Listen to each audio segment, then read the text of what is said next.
Hello friends, geography की इस online classroom series में एक बार पुनः आप सभी का स्वागत। साथियों, आप सब हमारे वीडियोस को लगातार शेयर कर रहे हैं, लगातार आपका अच्छा रिस्पांस आ रहा है, एक नई ऊर्जा का संचालन हमारे अंदर हो रहा है और हम लगातार आपके लिए कुछ और बेहतर करने का प्रयास कर रहे हैं। साथियों, पिछली क्लास में हमने अरावली पर्वतमाला और राजस्थान के जो अन्य प्रमुख पर्वत और पठार है उन सब की चर्चा की थी। आज की इस क्लास में हम राजस्थान के तीसरे भौतिक प्रदेश पूर्वी मैदानी प्रदेश की बात करेंगे। साथ ही उसके जो उप विभाजन है हम उसकी भी चर्चा करने वाले हैं। तो जिन विद्यार्थियों ने हमारे पुराने वीडियोस नहीं देखे हैं वो डिस्क्रिप्शन बॉक्स में दिए गए लिंक पर जाकर आप हमारे पुराने वीडियोस को देख सकते हैं। आप वीडियोस को लगातार शेयर करें और चैनल को सब्सक्राइब करना बिल्कुल नहीं भूलें। तो शुरू करते हैं हम आज का अपना टॉपिक, पूर्वी मैदानी प्रदेश। राजस्थान का एक महत्वपूर्ण भौतिक प्रदेश है पूर्वी मैदानी प्रदेश। तो साथियों, यह जो मैदानी प्रदेश है, सबसे पहले तो सवाल आपके ये पूछा जाएगा कि यह मैदानी प्रदेश किसका अवशेष है, किसका अवशेष है। तो साथियों, यह जो मैदानी प्रदेश है यह टेथिस महासागर का अवशेष है। हमने इससे पहले बात की थी पश्चिमी रेतीले मैदान की। तो पश्चिमी रेतीला मैदान जो है वो भी टेथिस महासागर का अवशेष था। ये मैदान भी टेथिस महासागर का ही अवशेष है, लेकिन इस क्षेत्र में अपेक्षाकृत नदियों के प्रवाह के कारण या नदियों के द्वारा लाई गई उपजाऊ मिट्टी के कारण यह क्षेत्र कैसा बन गया, यह बन गया मैदानी क्षेत्र। तो यहाँ पर जो गंगा और यमुना नदियाँ हैं, तो गंगा और यमुना नदियों की जो सहायक नदियाँ हैं, उन सहायक नदियों द्वारा लाई गई उपजाऊ जो जलोढ़ मिट्टी है, उस जलोढ़ मिट्टी के कारण इस मैदान का निर्माण हुआ है। अब यदि हम बात करें कि यह जो मैदान है ये राजस्थान में कहाँ फैला है, कैसे ये अन्य भौतिक जो प्रदेश हैं उससे अलग होता है, तो यहाँ हमने बात की थी यह है अरावली पर्वतमाला। और यहाँ एक वर्षा रेखा हमने देखी थी, वह थी 75 सेंटीमीटर वार्षिक वर्षा रेखा। एक वर्षा रेखा यहाँ पर अरावली पर्वतमाला पर जो है 50 सेंटीमीटर वार्षिक वर्षा रेखा, और एक वर्षा रेखा यहाँ पर 75 सेंटीमीटर वार्षिक वर्षा रेखा। अब इन दोनों वर्षा रेखाओं के बीच यहाँ पर स्थित है पूर्वी मैदानी प्रदेश, पूर्वी मैदानी प्रदेश। तो अब ये जो मैदानी प्रदेश है, यह मैदानी प्रदेश इन दो वर्षा रेखाओं से ये अन्य भौतिक प्रदेशों से अलग होता है। अब यदि हम बात करें 50 सेंटीमीटर की वार्षिक वर्षा रेखा की, तो इस 50 सेंटीमीटर की वार्षिक वर्षा रेखा के द्वारा यह मैदानी प्रदेश अरावली पर्वतमाला से अलग होता है। यहाँ पर है अरावली पर्वतमाला, अरावली पर्वतमाला। यहाँ स्थित है हाड़ौती का पठार, हाड़ौती का पठार। तो 50 सेंटीमीटर की जो वार्षिक वर्षा रेखा है, इस वर्षा रेखा के द्वारा यह पूर्वी मैदान इस अरावली पर्वतमाला से अलग होता है। और ये जो 75 सेंटीमीटर की वार्षिक वर्षा रेखा है, इस 75 सेंटीमीटर की वार्षिक वर्षा रेखा के द्वारा यह पूर्वी मैदान इस हाड़ौती के पठार से अलग होता है। तो यदि आपका सवाल एग्जाम में आपको मिलता है कि 75 सेंटीमीटर वार्षिक वर्षा रेखा कौन से भौतिक प्रदेशों को अलग करती है, तो 75 सेंटीमीटर जो है ये पूर्वी मैदान और हाड़ौती के पठार को अलग करती है। और 50 सेंटीमीटर किसको अलग करती है, तो 50 सेंटीमीटर करती है पूर्वी मैदान और अरावली पर्वतमाला को। तो यहाँ पर इस भौतिक प्रदेश का जो सीमांकन क्षेत्र है, जो इसकी सीमाएं हैं, ये सीमाएं हो गई, एक तो 50 सेंटीमीटर वार्षिक वर्षा रेखा और एक 75 सेंटीमीटर की वार्षिक वर्षा रेखा। तो 50 सेंटीमीटर जो है वार्षिक वर्षा रेखा ये इस मैदान की पश्चिमी सीमा बनाती है, और 75 सेंटीमीटर की वार्षिक वर्षा रेखा ये पूर्वी सीमा बनाती है। अब जो 50 सेंटीमीटर है ये अरावली से अलग करती है पूरी मैदान को, और 75 सेंटीमीटर इस पूरी मैदान को हाड़ौती के पठार से अलग करती है। तो कोई दिक्कत नहीं यहाँ तक। इसका अवशेष टेथिस महासागर का अवशेष है। ये गंगा और यमुना की जो सहायक नदियां हैं, तो उन सहायक नदियों द्वारा लाई गई उपजाऊ मिट्टी से इस मैदान का निर्माण हुआ है। इसकी जो सीमाएं हैं ये 50 सेंटीमीटर और 75 सेंटीमीटर की वार्षिक वर्षा रेखाएं बनाती है। अब हम बात करें कि राजस्थान का जो क्षेत्रफल है, तो राजस्थान के क्षेत्रफल के कितने प्रतिशत भाग पर इस मैदान का विस्तार है, राजस्थान की कितनी जनसंख्या इस भौतिक प्रदेश में निवास करती है। तो यदि हम बात करते हैं क्षेत्रफल की, तो राजस्थान के कुल क्षेत्रफल का लगभग 23% क्षेत्र इस भौतिक प्रदेश के अंतर्गत है, और राजस्थान की 39% जनसंख्या इस क्षेत्र में निवास करती है। तो क्षेत्र हो गया 23% और 39% जनसंख्या यहाँ पर निवास करती है। अब यदि हम बात करते हैं कि राजस्थान में जनघनत्व की दृष्टिकोण से, या राजस्थान में सर्वाधिक जनघनत्व या जनसंख्या घनत्व कौन से भौतिक प्रदेश में है, तो वो हो जाएगा मैदानी प्रदेश। अब मैदानी प्रदेश है तो निश्चित रूप से कृषि योग्य क्षेत्र है। तो यह मैदानी क्षेत्र जो है ये कृषि कार्य के लिए महत्वपूर्ण है। अब जहाँ पर कृषि कार्य या कृषि की संभावना अधिक होती है, निश्चित रूप से जनसंख्या का जमाव वहाँ पर अधिक होता है। जहाँ पर कृषि है और जनसंख्या है, तो निश्चित रूप से वहाँ पर परिवहन के साधनों का भी विकास अधिक होगा। और जहाँ परिवहन है, कच्चा माल कृषि है, जनसंख्या जहाँ है, तो ये क्षेत्र उद्योगों के विकास के लिए भी महत्वपूर्ण होगा। तो अब जो हमारा पूरी मैदानी प्रदेश है, ये आर्थिक रूप से और मानवीय जीवन के रूप से सर्वाधिक महत्वपूर्ण भौतिक प्रदेश है। तो ये कृषि के लिए भी सबसे उपयुक्त, जनसंख्या का सर्वाधिक घनत्व यहाँ पर मौजूद है, परिवहन के साधनों का विकास यहाँ अधिक हुआ है, और उद्योगों का विकास भी यहाँ पर अधिक हुआ है। अब हमने इस मैदानी क्षेत्र को नदियों के आधार पर 4 भागों में बांटा था, तो हम इसके प्रत्येक भाग की अब विस्तार से चर्चा करेंगे। तो यहाँ तक आपने स्क्रीनशॉट ले लिया होगा, या आप बीच में भी कभी ले सकते हैं। तो अब हम बात करते हैं जो मैदान के 4 भाग हमने किए थे, कौन कौन से थे। उनमें थे चंबल का मैदान, बनास का मैदान, माही का मैदान और बाणगंगा का मैदान। तो अब हम इनमें से जो पहला भौतिक प्रदेश है, पहला जो विभाजन है, इसका नाम है चंबल का मैदान। तब हम बात करेंगे चंबल के मैदान की और देखेंगे विस्तार कहाँ है और इसकी क्या क्या विशेषताएं मौजूद है।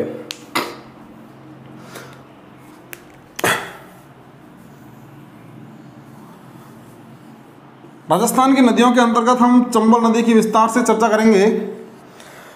ये राजस्थान का पूर्वी भाग, मध्य प्रदेश में यहाँ स्थित है जनापाव की पहाड़ियाँ, जहाँ से चंबल नदी का उद्गम होता है। पहाड़ियाँ कौन सी हो जाएगी? जनापाव की पहाड़ियाँ, जहाँ से चंबल नदी का उद्गम होता है। अब चंबल नदी यहाँ से निकलती है और चित्तौड़गढ़ का एक स्थान है, नाम रहता है उसका चौरासीगढ़। तो चौरासीगढ़ के निकट ये राजस्थान में प्रवेश करती है, और राजस्थान में आने के बाद अब ये जो नदी है ये राजस्थान के 6 जिलों में प्रवाहित होती है, और 6 जिला में प्रवाहित होने के बाद ये चली जाती है उत्तर प्रदेश में, और उत्तर प्रदेश का स्थान है मुरादगंज, इटावा जिले में है। तो उस मुरादगंज के निकट ये नदी यमुना नदी में मिल जाती है। अब हम चंबल नदी की जो विस्तार से चर्चा है वो नदियों वाले टॉपिक में करने वाले हैं। यहाँ हम बात कर रहे हैं चंबल के मैदान की। तो चंबल का जो मैदान है, यह मैदान राजस्थान के 6 जिलों में फैला हुआ है। तो सबसे पहले तो हम बात करते हैं कि चंबल नदी का जो विस्तार है, यह विस्तार कौन कौन से जिलों में है। तो समझना इसको, इसका जो विस्तार है ये विस्तार हो जाएगा चित्तौड़गढ़ में, चित्तौड़ के बाद बूंदी में, उसके बाद कोटा में, फिर सवाई माधोपुर में, करौली में और धौलपुर में। तो राजस्थान के इन 6 जिलों में सबसे पहले चित्तौड़गढ़ यहाँ हो जाएगा, फिर बूंदी हो जाएगा, कोटा, सवाई माधोपुर, करौली और धौलपुर। तो इन 6 जिलों में चंबल नदी के मैदान का विस्तार है। अब चंबल नदी जो है, यह नदी सर्वाधिक मृदा अपरदन करने वाली नदी है, यानी ये सर्वाधिक मिट्टी कटाव करने वाली नदी है। अब अपरदन के माध्यम कई तरह के हो सकते हैं। अपरदन हवा से भी हो सकता है, अपरदन जल से भी हो सकता है, अपरदन समुद्री लहरों से भी होता है, अपरदन जो है वो जो भूमिगत जल है उससे भी अपरदन होता है, और हिमानियों द्वारा भी, जो हिम नदियां हैं, हिम नदियों के द्वारा भी अपरदन होता है। यहाँ जो अपरदन हो रहा है, यह अपरदन नदियों के द्वारा हो रहा है, यानी जल से हो रहा है। तो जल से भी 2 तरह का अपरदन होता है। एक होता है पर्वतीय अपरदन, जिसे हम कहते हैं सीट इरोजन, और दूसरा होता है अवनालिका अपरदन, अवनालिका जिसे हम कहते हैं गली इरोजन। तो मृदा अपरदन जो है नदियों के द्वारा 2 तरह से होता है। एक पर्वतीय अपरदन, जिसमें बहुत बड़े क्षेत्र की जो मिट्टी की ऊपरी परत है वो पूरी की पूरी परत के रूप में साफ हो जाती है, तो वो होता है पर्वतीय अपरदन। और जहां पर कंदराओं के रूप में, छोटी छोटी नालियों के रूप में अपरदन होता है, वह अवनालिका अपरदन कहलाता है। तो यहाँ जो बात अपनी है कि चंबल नदी जो है, यह चंबल नदी अवनालिका अपरदन करती है। ध्यान रखना, चंबल नदी जो है यह अवनालिका अपरदन करती है। अब चंबल नदी का जो अवनालिका अपरदन है, इस अपरदन के कारण सवाई माधोपुर, करौली और धौलपुर में यहाँ पर चंबल नदी के आसपास काफी उबड़ खाबड़ क्षेत्र का निर्माण हुआ है, उबड़ खाबड़ क्षेत्र का निर्माण हुआ है। अब यदि भौगोलिक भाषा में हम कहते हैं तो ये जो संरचना बनती है जमीन की, जो भूमि का ये संरचना है, इस संरचना को कहते हैं उत्खात भूमि, उत्खात भूमि या बेडलैंड टोपोग्राफी, बेडलैंड टोपोग्राफी। तो भूगोल की भाषा में ऐसी जो जमीन बनी है, उबड़ खाबड़ क्षेत्र बना है, यह उत्खात भूमि कहलाता है। हम इसे सामान्य भाषा में कहते हैं बीहड़,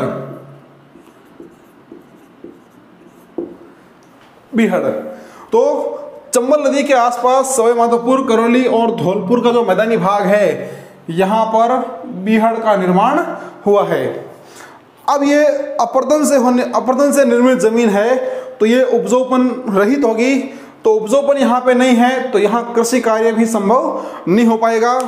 अब जो बीहड़ है, यदि हम बात करते हैं कि सर्वाधिक बीहड़ कहाँ पर है, तो सर्वाधिक बीहड़ राजस्थान में है, धौलपुर जिले में। ध्यान रखना, सर्वाधिक जो बीहड़ है, ये सर्वाधिक बीहड़ कहाँ पर है, धौलपुर जिले में है। अब ये बीहड़ भूमि, ये बीहड़ भूमि जो है, ये डाकुओं के लिए प्रसिद्ध है। इस क्षेत्र में डाकुओं का निवास अधिक है, तो बीहड़ भूमि को कहा जाता है डाकुओं की शरण स्थली, डाकुओं की शरण स्थली। कोई दिक्कत नहीं। तो बीहड़ भूमि चंबल नदी के आसपास अपरदन से बनी हुई उबड़ खाबड़ जो जमीन है, उसे हम बीहड़ उत्खात भूमि कहते हैं। सर्वाधिक बीहड़ का विस्तार धौलपुर जिले में है, और इस बीहड़ को डाकुओं की शरण स्थली कहा जाता है। अब चंबल नदी का जो अपवाह क्षेत्र है, चंबल का जो अपवाह क्षेत्र है, इस अपवाह क्षेत्र को या चंबल नदी के आसपास के क्षेत्र को कहते हैं डांग क्षेत्र। जैसे हमने लूणी नदी के अपवाह क्षेत्र की बात की थी, तो लूणी नदी का अपवाह क्षेत्र कहलाया था गोडवाड़ बेसिन, कांतली का अपवाह क्षेत्र कहलाया था तोरावटी बेसिन। उसी तरह चंबल नदी का जो अपवा क्षेत्र है उसे हम डांग क्षेत्र के नाम से जानते हैं। और करौली जिले को कहते हैं डांग की रानी। करौली, तो करौली हो जाएगा डांग की रानी, डांग की रानी, कोई दिक्कत नहीं।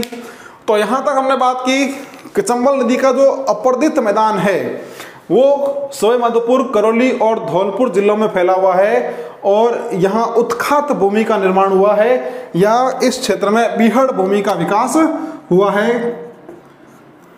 आप कई सारी जो मूवीज हैं उसमें भी आप इन बीहड़ का जो है देख सकते हैं। जैसे अभी जो हाल ही में दिवंगत हुए हैं इरफान खान, इनकी एक प्रसिद्ध मूवी थी पान सिंह तोमर।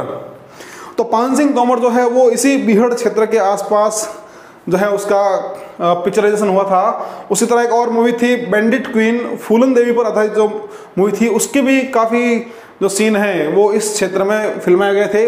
तो यदि आप देखना चाहते हैं तो आप उस मूवी में देख सकते हैं, हालांकि इतना समय हमें ख़राब नहीं करना है। चलिए, तो ये हो गई डांग क्षेत्र और डांग की रानी कहते हैं करौली को। तो अब चंबल नदी का जो आधा भाग है, जो आधा मैदान है, यह मैदान तो कृषि कार्य के योग्य नहीं है, लेकिन जो बूंदी और कोटा में मुख्य रूप से और कुछ भाग चित्तौड़, एक बात और ध्यान रखें कि चित्तौड़गढ़ जिले में जो है चंबल नदी एक संकरे गॉर्ज के रूप में बहती है, यानी एक संकरी पट्टी के रूप में प्रवाहित होती है। तो इसका जो मुख्य मैदान है वो कोटा और बूंदी जिलों में है। तो अब ये जो मैदानी क्षेत्र है, यह मैदानी क्षेत्र कृषि कार्य के लिए उपयोगी होगा या उपयोगी होगा। तो इस क्षेत्र की जो प्रमुख फसलें हैं, यानी अब आपसे कहे कि जो चंबल का मैदान है, इस चंबल के मैदान की प्रमुख फसलें, तो प्रमुख फसलें यहाँ की क्या क्या हो जाएंगी? तो प्रमुख फसलें यहाँ हो जाएंगी, गन्ना यहाँ हो जाएगा, गेहूं यहाँ हो जाएगा, सोयाबीन यहाँ पे हो जाएगा, सोयाबीन के अलावा चावल यहाँ हो जाएगा, कपास यहाँ हो जाएगा। तो ये इस मैदान की या चंबल के मैदान की कुछ प्रमुख फसलें हैं। तो यहाँ तक हमने बात की है चंबल के मैदानी भाग की। आप चाहें तो एक बार इसका स्क्रीनशॉट सेव कर सकते हैं।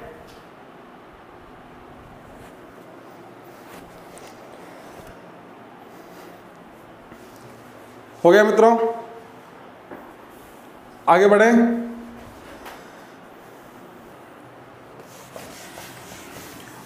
चंबल के बाद जो अपना अगला मैदान रहता है वह रहता है बनास का मैदान। तो चंबल के मैदान में कोई दिक्कत नहीं, यहाँ तक किसी तरह की समस्या है या आपके कोई सवाल है तो आप कमेंट बॉक्स में हमें ज़रूर शेयर कर सकते हैं। बहुत जल्द हम अपने इस ज्योग्राफी की ऑनलाइन क्लासरूम लाइव क्लास हम शुरू करने वाले हैं और एक निश्चित समय पर हम लाइव क्लास के माध्यम से आने वाले दिनों में अध्ययन करेंगे। तो दूसरा जो भाग है इसका, वह भाग रहता है बनास का मैदान। बनास का मैदान।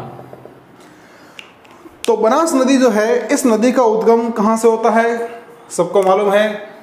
नहीं है मालूम तो कोई दिक्कत नहीं, अभी हम पता कर लेंगे। तो राजसमंद जिले के अंतर्गत पहाड़ियाँ रहती है, खमनोर की पहाड़ियाँ। कौन सी पहाड़ियाँ हो जाएंगी? ये हो जाएगी खमनोर की पहाड़ियाँ। और इसी खमनोर की पहाड़ियों से बनास नदी का उद्गम होता है। अब यहाँ से निकलती है और यहाँ से निकलने के पश्चात बनास नदी का प्रवाह भी राजस्थान के 6 जिलों में होता है। तो बनास का जो प्रवाह है, ये प्रवाह भी 6 जिलों में है, यानी यह जो मैदान है, इस मैदान का विस्तार कितने जिलों में हो जाएगा? ये हो जाएगा 6 जिलों में। अब जिले कौन कौन से हैं? तो जिला हो जाएगा राजसमंद, राजसमंद के बाद चित्तौड़गढ़, चित्तौड़गढ़ के बाद भीलवाड़ा, अजमेर, टोंक और सवाई माधोपुर।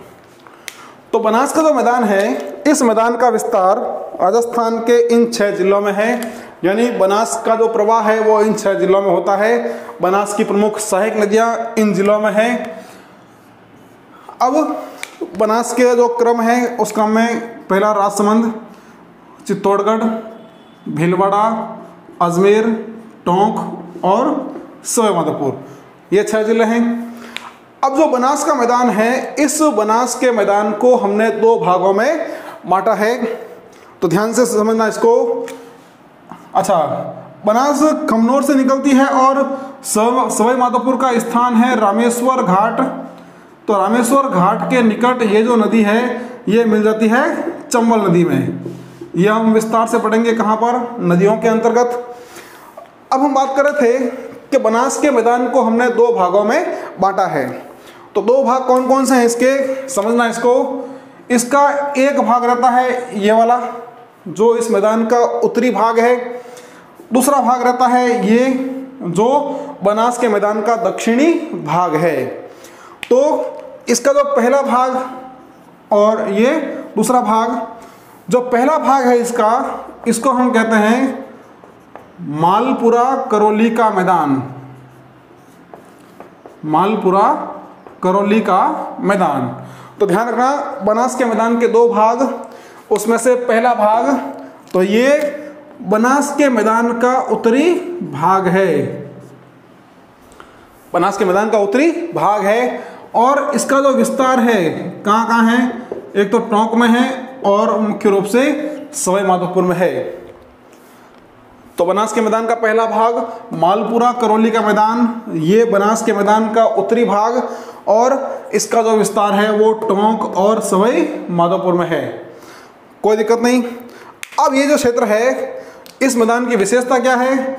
एक तो इस क्षेत्र में इमारती पत्थरों का खनन किया जाता है।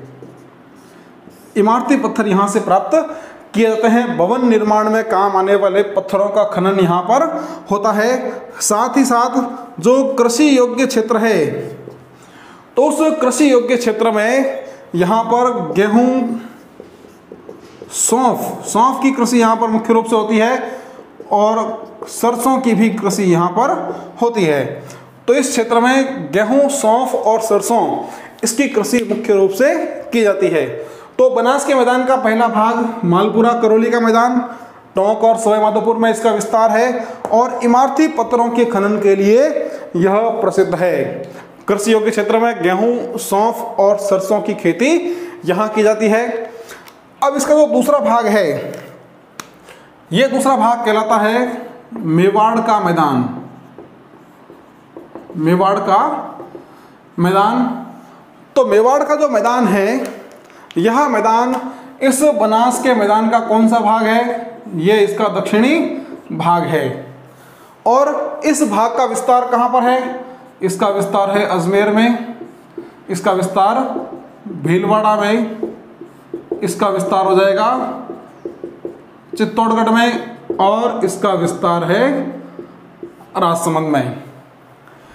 अब ये जो मैदान है, ये मैदान काफ़ी उपजाऊ मैदान है। कैसा मैदान है? ये उपजाऊ मैदान है और उपजाऊ मैदान होने के कारण यहाँ पर कई प्रकार की फसलों का उत्पादन होता है। तो अब यदि हम यहाँ की फसलों की बात करेंगे तो यहाँ पर ज्वार के साथ साथ यहाँ पर सोयाबीन, गन्ना, गेहूँ, मक्का और अफीम, ये इस मैदान की प्रमुख फसलें हैं। प्रमुख की बात कर रहे हैं, इसके अलावा और भी खूब सारी फसलों का उत्पादन होता है, लेकिन मुख्य रूप से यहाँ इन फसलों का उत्पादन होता है। तो ये हो गया मेवाड़ का मैदान। हमने बात की थी, जो पिछला टॉपिक था, हमने एक यहाँ मेरवाड़ा की पहाड़ियों की बात की थी। तब चर्चा की थी कि मेरवाड़ा की जो पहाड़ियाँ हैं वो मारवाड़ के मैदान और मेवाड़ के मैदान को अलग करती है। तो यही मेवाड़ का मैदान है जो मेरवाड़ा की पहाड़ियों के द्वारा मारवाड़ के मैदान से अलग होता है। तो ये हो गया मेवाड़ का मैदान। अब एक बात यहाँ पर आप महत्वपूर्ण समझना, काफ़ी बार एग्जाम में पूछा भी गया है, जो राजसमंद जिला है हमारा, तो इस राजसमंद जिले में एक क्षेत्र है देवगढ़ आमेठ। देवगढ़ आमेठ का क्षेत्र है राजसमंद जिले में। अब देवगढ़ और आमेठ का जो क्षेत्र है, इस क्षेत्र में अरावली पर्वतमाला के तटीय क्षेत्र में, गिरिपद क्षेत्र में, जो अरावली पर्वतमाला है इसके पर्वतपदीय क्षेत्र में या गिरिपदीय क्षेत्र में यहाँ चट्टानी टीलों वाला मैदान पाया जाता है। चट्टानी टीले युक्त मैदान पाया जाता है। और ये जो मैदान है, इस मैदान का एक महत्वपूर्ण नाम है, कई बार ये एग्जाम में पूछा गया है, इसे कहते हैं पीडमांट का मैदान। पीडमांट का मैदान। तो ध्यान रखना है, सवाल यहाँ से कई प्रकार से पूछ सकते हैं। पहला सवाल तो ये पूछेगा कि राजस्थान में पीडमांट के मैदान का विस्तार कहाँ पर है, तो जिले की बात करेगा तो राजसमंद जिला।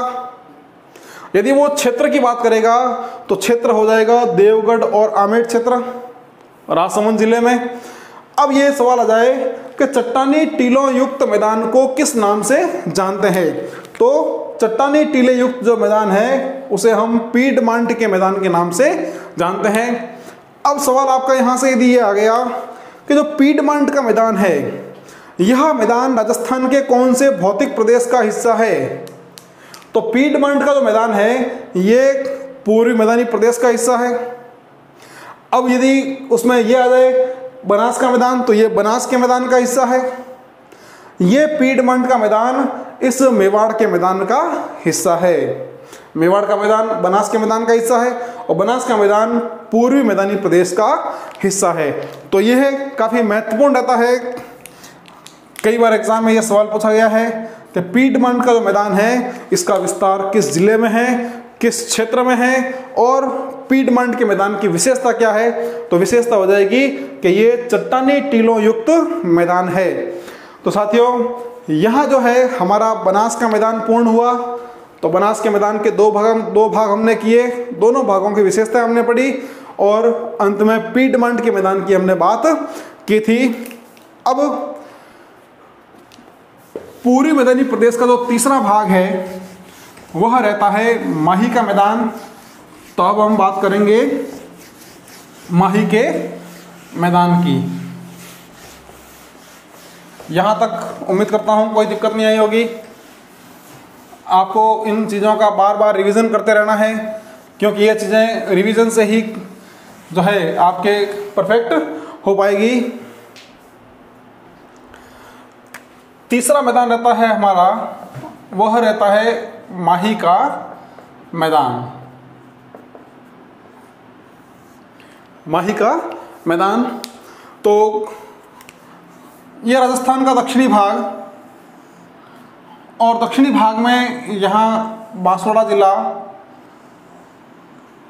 डूंगरपुर, और यहाँ रहता है प्रतापगढ़ जिला।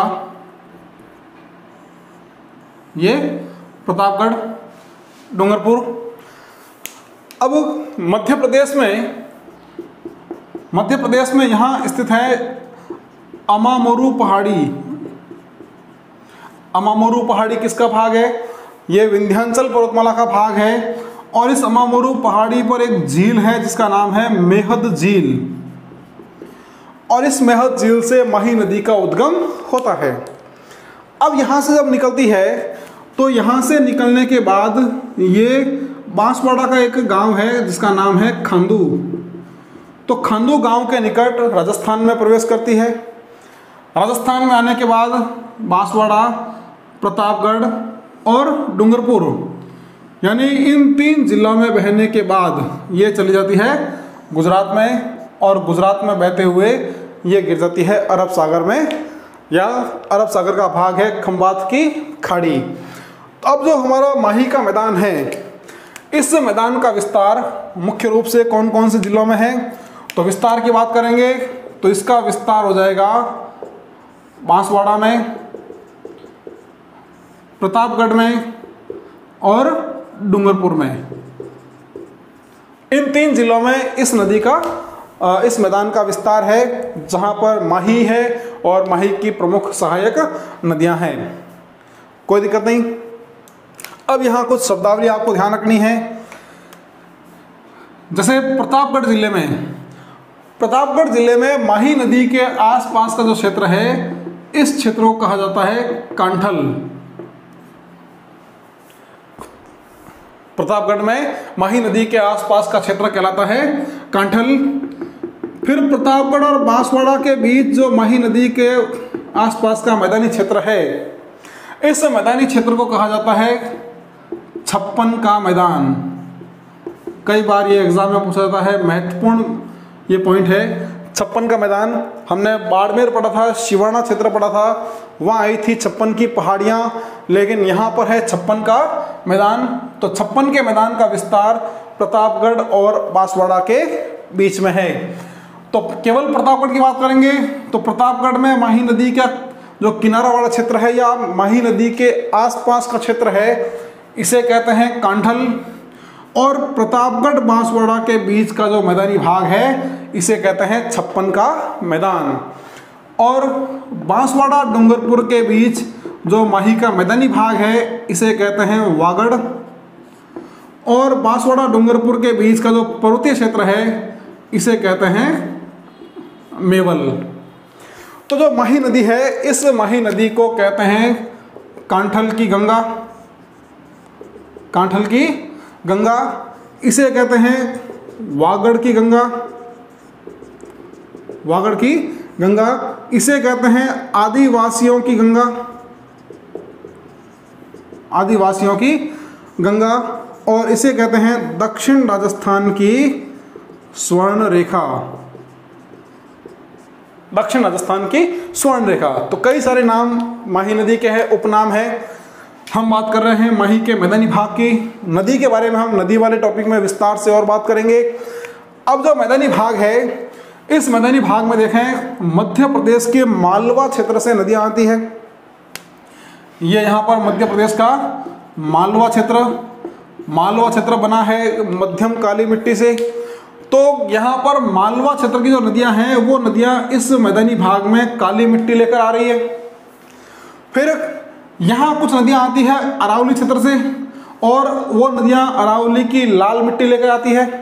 तो अब इस मैदानी भाग में ये जो मैदानी क्षेत्र है, यहाँ पर मालवा की काली और अरावली की लाल मिट्टी का मिश्रण है।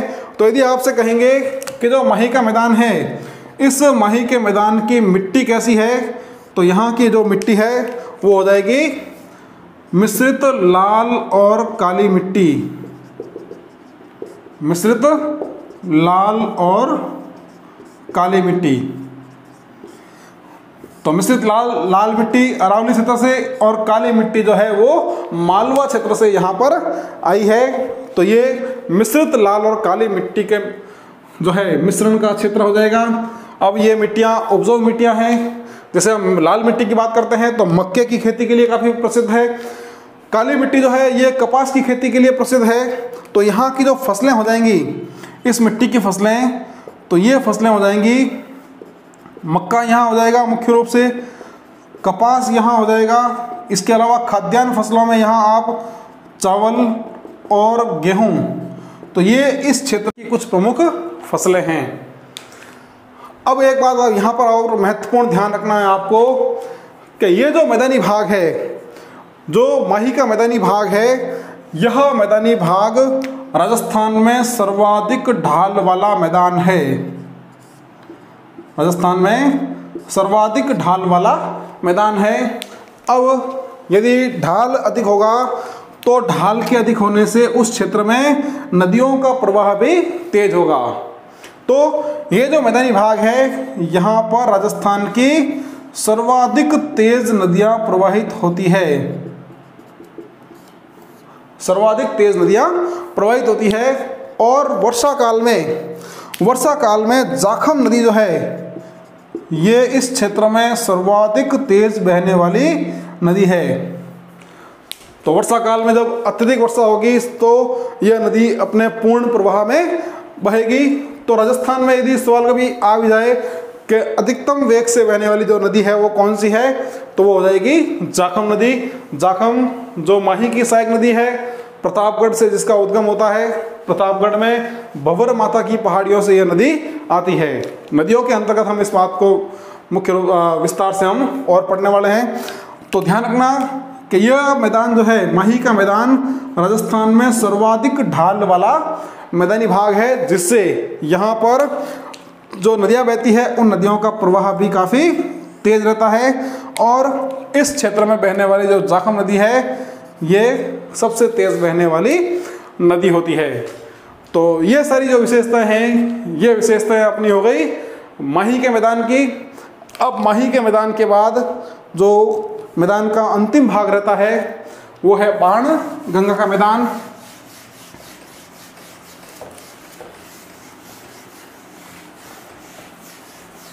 जब भी आपको मौका मिले आप इनका स्क्रीनशॉट ले सकते हैं।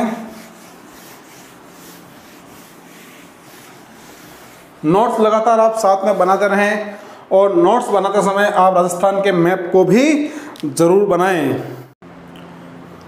चलिए, इस मैदान का जो अंतिम भाग है वह भाग रहता है बाण गंगा का मैदान। तो ये राजस्थान के पूर्वी मैदानी प्रदेश का चौथा और अंतिम उप विभाजन है। तो साथियों, ये जो मैदान है, इस मैदान का विस्तार मुख्य रूप से कहाँ पर है? इसका विस्तार है जयपुर में, और जयपुर के अलावा इसका विस्तार हो जाएगा दौसा में, दौसा के अलावा अलवर और भरतपुर। तो इन 4 जिलों में बाण गंगा के मैदान का विस्तार है। तो ये जो नदी है बाणगंगा, ये नदी जयपुर जिले में, हम नदियों के अंतर्गत इसका विस्तार से अध्ययन करने वाले हैं। तो जयपुर जिले में जो पहाड़ियाँ हैं, पहाड़ियों का नाम है बैराठ की पहाड़ियाँ। बैराठ की पहाड़ियाँ। तो इन बैराठ की पहाड़ियों से इस नदी का उद्गम होता है और यहाँ से निकलकर ये उत्तर प्रदेश में मिल जाती है यमुना नदी में। तो अब ये जो मैदान है बाणगंगा का, जयपुर, दौसा, अलवर और भरतपुर जिलों में फैला हुआ। अब एक बात का विशेष ध्यान रखना कि ये जो मैदान है, ये मैदान नवीन जलोढ़ मिट्टी से निर्मित है। नवीन जलोढ़ मिट्टी से निर्मित है, जिसे हम खादर मिट्टी भी कहते हैं। हम मिट्टियों के विभाजन में इसकी विस्तार से चर्चा करेंगे कि ये मिट्टियाँ क्या होती है और कैसे इनका निर्माण होता है। तो नवीन मिट्टी जो है, नवीन जलोढ़ मिट्टी जो है, इस मिट्टी का प्राकृतिक रूप से प्रतिवर्ष क्या हो जाता है? नवीनीकरण। प्राकृतिक रूप से इस मिट्टी का नवीनीकरण प्रतिवर्ष चलता रहता है। तो प्रतिवर्ष नवीनीकरण होने के कारण ही ये मिट्टी जो है सबसे उपजाऊ मिट्टी होती है। तो ये मिट्टी हो गई सबसे उपजाऊ मिट्टी।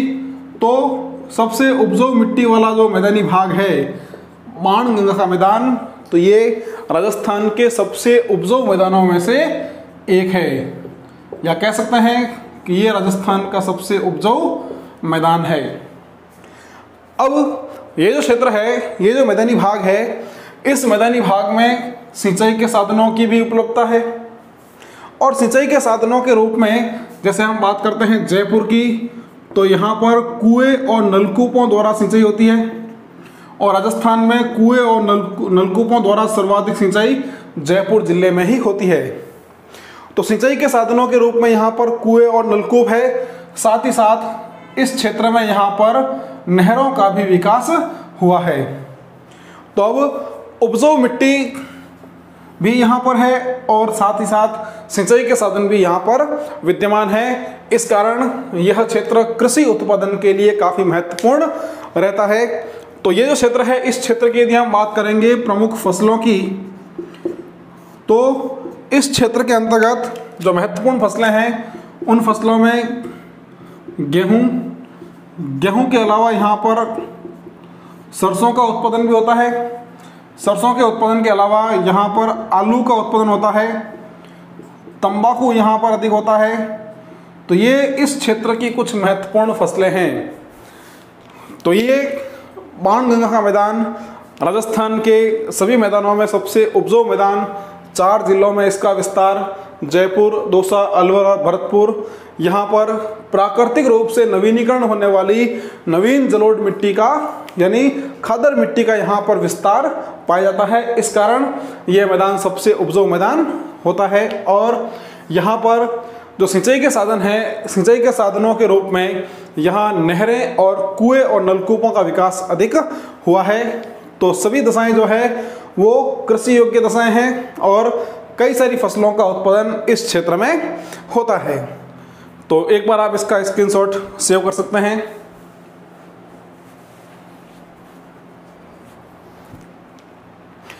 तो साथियों, यहाँ तक की जो चर्चा हमारे हुई है आज, उस चर्चा में हमने राजस्थान के तीसरे और महत्वपूर्ण भौतिक प्रदेश पूर्वी मैदानी प्रदेश की बात की है। हमने उसके चारों विभाजन की बात की है। अब अगली जो क्लास हमारी रहेगी, उस क्लास के अंतर्गत हम राजस्थान के चौथे भौतिक प्रदेश यानी हाड़ौती के पठार की चर्चा करने वाले हैं। आप लगातार हमारे इन वीडियोस को शेयर करते रहें, हमारे चैनल को सब्सक्राइब करें, अपने अधिक से अधिक मित्रों तक इसे फैलाएं। अगली क्लास के साथ बहुत जल्द फिर आपसे मुलाकात होगी। तब तक के लिए बहुत बहुत धन्यवाद। Thank you.